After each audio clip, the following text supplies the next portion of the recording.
आज का Monday night raw kick off किया सीएम पंक ने। इनके रिंग में आते ही इनके नाम के चैंट्स लगने लग गए। पंक ने फिर क्राउड को कहा कि आप मेरा नाम आहिस्ता लें, ऐसा करने से कोई हर्ट होता है। तो सीधा सीधा ये ड्रू मैकिंटायर और सेथ रॉलिंस की बात कर रहे थे। पंक ने कहा कि सेथ रॉलिंस अगर ब्रिटिश सिंगर एल्टन जॉन की तरह ग्लासेस पहन लेता है तो ये वो नहीं बन जाएगा। इसी तरह ये भी मतलब नहीं कि अगर मैं सेथ रॉलिंस का आइडल हूं तो वो मेरी तरह बन सकता है। इनका कहना था कि मैंने रेसलिंग इंडस्ट्री में काफी टीचिंग की है और इस टीचिंग के दौरान सेथ रॉलिंस सबसे बड़ा फेलियर था।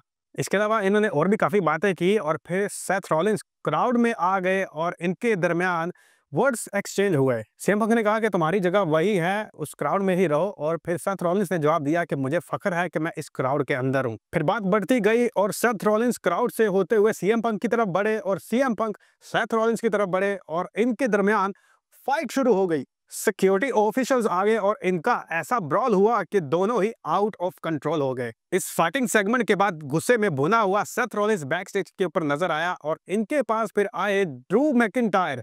सेथ रॉलिंस और ड्रू मैकिंटायर को जब एक साथ स्क्रीन पे दिखाया गया तो क्राउड की तरफ से एक शॉकिंग रिएक्शन आया था। ड्रू मैकिंटायर ने कहा कि तुम्हारी और मेरी प्रॉब्लम सेम है, एक तो सीएम पंक और दूसरा द ब्लड लाइन। तो अगर तो हम एक हो जाते हैं तो हम इनसे आसानी से निपट सकते हैं। फिर इसका जवाब सेथ रॉलिंस ने ऐसे दिया कि अगर रोमन रेंज की बात करें तो मैंने उसको पहले ही डिसमेंटल कर दिया है शील्ड के तोड़ते हुए।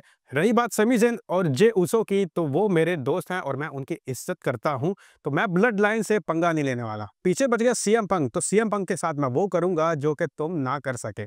तो इस मामले के बाद आगे बढ़ेंगे द जजमेंट डे की तरफ, जो कि दो हिस्सों में डिवाइड होती नजर आ रही है क्योंकि इनका सेगमेंट हुआ और इस सेगमेंट में फिन बैलर ने लिव मॉर्गन, डोमिनिक मिस्टीरियो और रैक्वेल रॉड्रिगेज को कहा कि last week triple threat match में मेरे ऊपर 2-in-1 वाली सिचुएशन के दौरान आप लोग कहाँ थे, कहाँ गई वो यूनिटी जिसकी तुम लोग बात करते हो। इसका जवाब फिर लिव मॉर्गन ने ऐसे दिया कि हमें तुम पे यकीन था कि तुम कर दोगे लेकिन तुम कर ना पाए अनफॉर्चुनेटली, और हमें जनरल मैनेजर ने भी रिंग के आसपास आने से बैन किया था। तो आज तुम्हारे पास मौका है, तुम डिफेंड करो अपने टाइटल्स को रिटेन करके द वार राइडर्स के खिलाफ।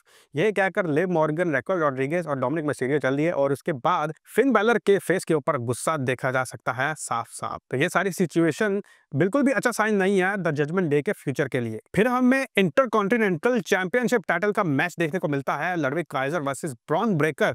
आज लडविग काइजर एंट्रेंस के दौरान बिल्कुल पंप्ड अप नजर आ रहे थे, ऐसा लग रहा था कि आज तो ये टाइटल जीत के ही जाएंगे। इन्होंने फाइट भी अच्छी की लेकिन इन दी एंड ब्रॉन ब्रेकर ने इनको सुपर स्पीयर लगा दिया और ये हिल ना सके 3 पिन फॉल्स के दौरान।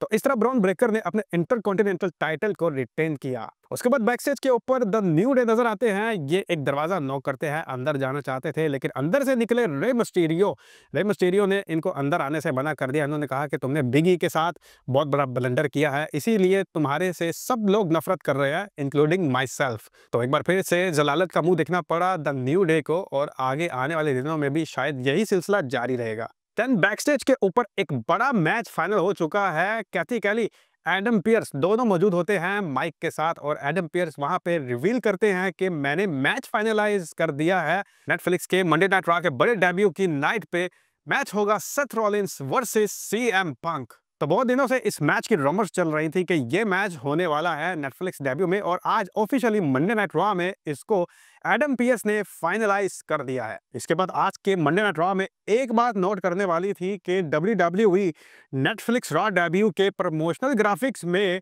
लोगन पाउल को शो कर रही थी और वो भी फ्रंट पे। लोगन पाउल ने आज से 2-3 दिन पहले एक पॉडकास्ट में अपने आप को WWE से रिटायर होने का अंदिया दिया था। तो इस सब के बावजूद भी लोगन पाउल WWE के ग्राफिक्स में अभी भी फीचर की जा रहे हैं। तो क्या लोगन पाउल फैंस के साथ कोई गेम खेल रहे हैं? ये एक बहुत बड़ा सवाल है।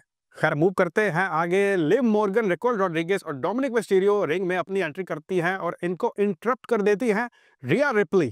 रिया रिप्ली ने लिव मॉर्गन को कहा कि हमारी स्टोरी लाइन काफी ज्यादा लंबी हो गई है लेकिन अब हमारा मामला फाइनलाइज होने वाला है क्योंकि तुम अपने सामने नंबर 1 कंटेंडर को देख रही हो for the women's world championship के लिए। इनका कहना था कि एडम पियर्स ने इनका मैच फाइनलाइज कर दिया है for the last time. Match तो इनका फाइनलाइज हो चुका है लेकिन अभी इस बात की कंफर्मेशन बाकी है कि WWE क्या इस मैच को सैटरडे नाइट मेन इवेंट में करवाएगी या फिर मंडे नाइट रॉ के डेब्यू में जो कि नेटफ्लिक्स के प्लेटफॉर्म पे होगा। इसके बाद हमें बैकस्टेज के ऊपर एक और हंगामा देखने को मिलता है और गौर किया तो पता चला कि समी ज़ेन ने ड्रू मैकिंटायर के ऊपर अटैक कर दिया था।